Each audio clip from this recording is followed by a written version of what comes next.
Hello friends, this is Ritu and welcome to Study More Knowledge। आज पढ़ेंगे शब्द शक्ति को। तो शब्द शक्ति या शब्द वृत्ति, इसके दो नाम हैं। तो शुरुआत करते हैं। उससे पहले चैनल को लाइक, शेयर और सब्सक्राइब करें और बेल आइकन को भी प्रेस करें, जिससे कि आपको आगे के नोटिफिकेशन भी मिलते रहें।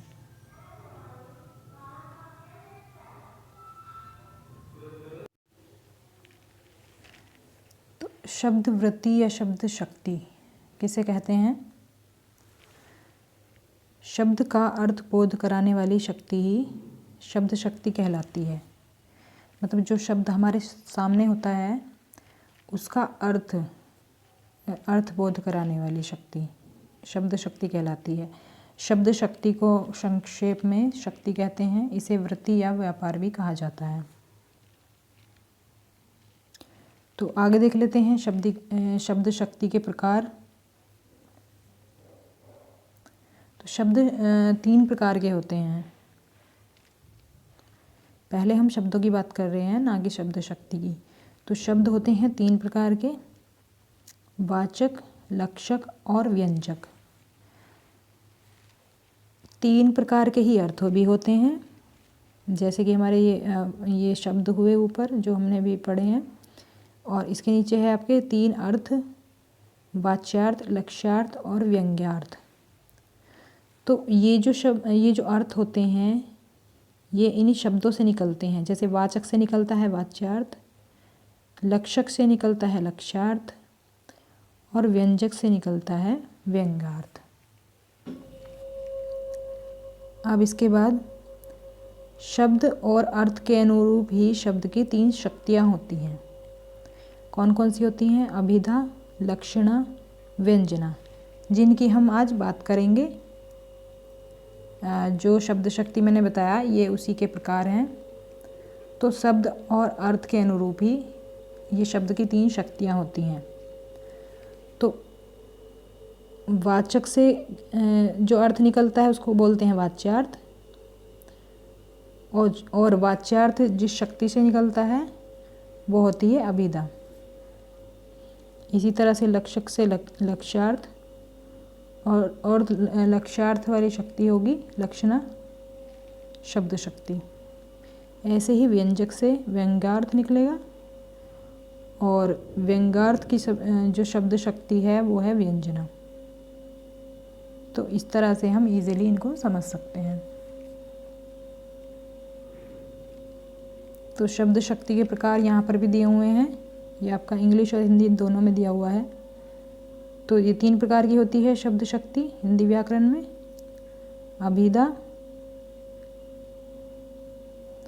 लक्षणा और व्यंजना। सबसे पहले बात करेंगे अभिधा की। तो जिस शक्ति के माध्यम से शब्द का साक्षात संकेतित अर्थ बोध हो उसे अभिधा कहते हैं। संकेतित मतलब पहला, मुख्य, प्रसिद्ध, प्रचलित जो भी है। मतलब कि जो बोला गया है सेंटेंस में, जो वाक्य में बोला गया है वही उसका अर्थ है, कोई छिपा हुआ कोई अर्थ नहीं है उसमें। तो इसका यही मतलब है। साक्षात मतलब साक्षात संकेतित मतलब सामने से जो हमें पता चल रहा है, जो हम सुन रहे हैं, उसका सेम ही मतलब है हर किसी इंसान के लिए। उसका कोई अलग मतलब नहीं निकालेगा। अगर जैसे हम एग्ज़ाम्पल देखें, रमेश पढ़ता है, तो रमेश पढ़ता है इसका मतलब हर किसी के लिए एक ही है, और वो ये है कि रमेश पढ़ता है। इसका कोई छिपा हुआ अर्थ नहीं है। छिपा हुआ अर्थ कैसे होता है वो मैं आपको आगे के टाइप्स में बताऊंगी। ऐसे ही आपका दूसरा एग्ज़ाम्पल है, सोहन खड़ा है। इसका भी जो मीनिंग निकल के आ रहा है वो सबके लिए समान है, कोई छिपा हुआ अर्थ नहीं है। सोहन खड़ा है ये सभी के लिए एक जैसा ही वाक्य है, इसका कोई अलग अर्थ नहीं निकल रहा है। तो अब आगे देख लेते हैं। अभिधा शब्द शक्ति से जिन शब्दों का अर्थ बोध होता है वे 3 प्रकार के होते हैं। तो जो अब अभी हमने जिस शब्द शक्ति की बात करी है उससे 3 प्रकार के शब्दों का अर्थबोध होता है। वो कौन कौन से हैं? पहला है आपका रूढ़, दूसरा है यौगिक, योग रूढ़। इनको हम शब्दों के प्रकार में ही पढ़ेंगे डिटेल में आगे। बाकी अभी यहाँ पर थोड़ी सी बेसिक जानकारी दी जा रही है। रूढ़ शब्द क्या होते हैं?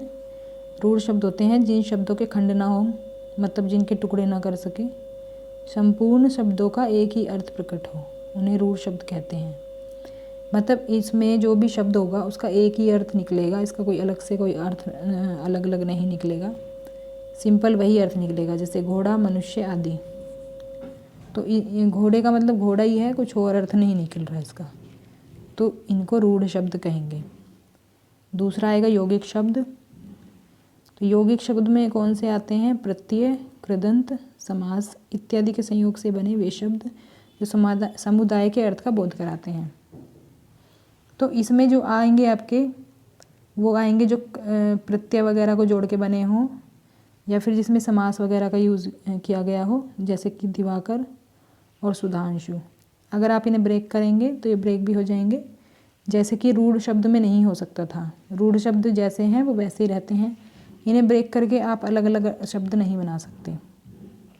लेकिन यौगिक कई शब्दों से मिलकर भी बने होते हैं, तो कई शब्दों के योग की बात भी कर सकते हैं हम इसमें। कई शब्दों के योग से मिले होते हैं, ये बने होते हैं। ऐसे ही अब तीसरा टाइप आता है आपका योग रूढ़ शब्द। जो शब्द यौगिक की प्रक्रिया से बने हों किंतु उनका एक निश्चित अर्थ रूढ़ हो गया हो, उन्हें योग रूढ़ शब्द कहते हैं।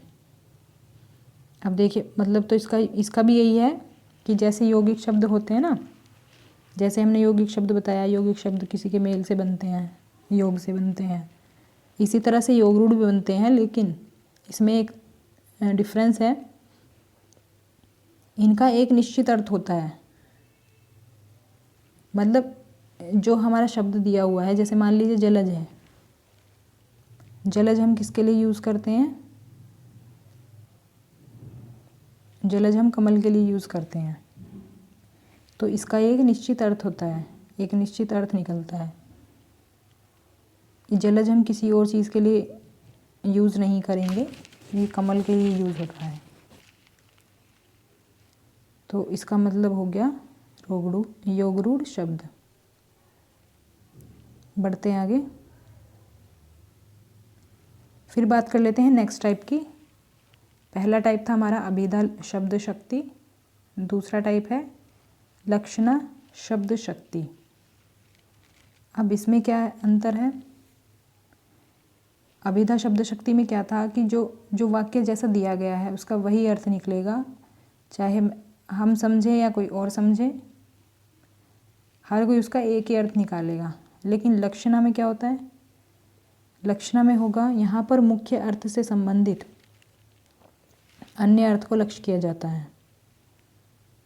जो उसका मुख्य अर्थ होगा उससे संबंधित अन्य अर्थ निकलेगा उसका, मतलब लक्षणों के आधार पे अर्थ निकलेगा।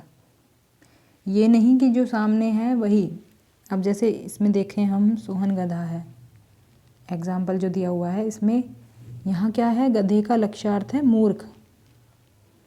तो गधा क्यों बोला जा रहा है सोहन को? सोहन को मूर्ख कहने के बदले गधा बोल दिया गया है, क्योंकि गधे का लक्षण है वो, गधे का लक्षण है मूर्ख।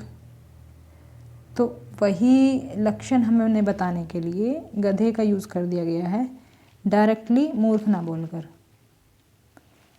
आप देख लेते हैं आचार्य मम्मट के अनुसार क्या है? मुख्यार्थ बाधे तदयोगे रूढ़ी तो अस्त अथ प्रयोजनात् अन्यो अर्थो लक्ष्यते यत्सा लक्षणारोपिता क्रिया।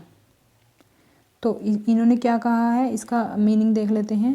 जहाँ मुख्यार्थ की बाधा हो, मतलब मुख्य अर्थ ना निकल कर कोई और अर्थ निकल रहा हो, और मुख्यार्थ से संबंधित लक्ष्यार्थ हो, जो मुख्यार्थ है उससे संबंधित लक्ष्यार्थ हो, मतलब उसके लक्षण के आधार पर अर्थ निकाला जा रहा हो। जहाँ रूढ़ि अथवा प्रयोजन हो तो लक्षणा शब्द शक्ति होती है। तो जैसे सिंह अखाड़े में उतर रहा है, यहाँ सिंह वीर पुरुष के लिए रूढ़ हो गया है। सिंह का मतलब लिया जा रहा है यहाँ पे वीर पुरुष से, ना कि शेर से। शेर, क्योंकि शेर में क्या लक्षण होते हैं, शेर होता है बहादुर, तो उसी का यहाँ लक्षण दिया गया है वीर पुरुष के रूप में। तो वीर पुरुष को हम वीर पुरुष ना बोलकर सिंह बोल देते हैं उसके लक्षणों के आधार पर। तो इसका मतलब निकलेगा ये। तो अब हम इसके प्रकारों की बात करेंगे कल आगे की वीडियो में।